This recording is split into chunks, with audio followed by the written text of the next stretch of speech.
Hi guys, good morning. So for today's video guys, kay magluto ta og sudan pamahaw guys. So ang kulutoan ron is beef loaf with egg ra siya guys. O ning ambak pa jud siya. So ako ra na siya slice nga ug gagmay guys para dali siya madugmok guys. So after that guys, dahil sa akong paghiwa-hiwa guys is maghiwa na pud ta diha dayon og lamas guys. Nan hiwaon ta na siya ginagmay guys. Mura dyan ang lamas na atong hiwaon guys. Kay mura man ang available diri sa balay guys. So alain po dumuan ta katag merkado no. Kalayo po sa merkado diri sa mua guys.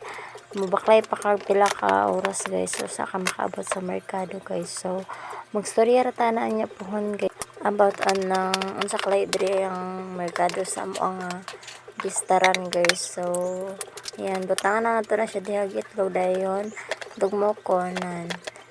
Then after that guys, kay wala lang nato na siya guys nga mapino-pino siya guys ang tud nga madugmok na gid. Then butangan nato na ang lamas. Then pagkahuman timplahan na nato siya dayon diha guys. So butangan nato dira ang magic sarap, ang pinakamalakas char. Then salt. So gamay ra nga asin ang akong gibutang guys, kay may lasa naman daan ng beef loaf guys. So pag humana na guys, nagtakang na dayon ko og kalaha guys. Then akong gibutang ng mantika. Then after that butang na nako dayon ang beef loaf og ang itlog guys. So ora na siyang pretohon guys, mga pila ka minutes guys.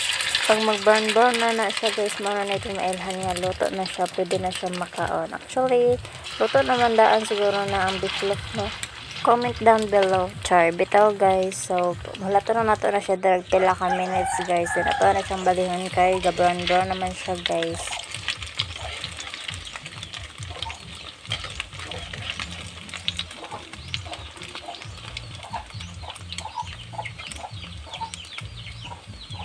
Sa wakas guys, ayan, hauno na nato guys kay luto na siya, ready na siya to eat na.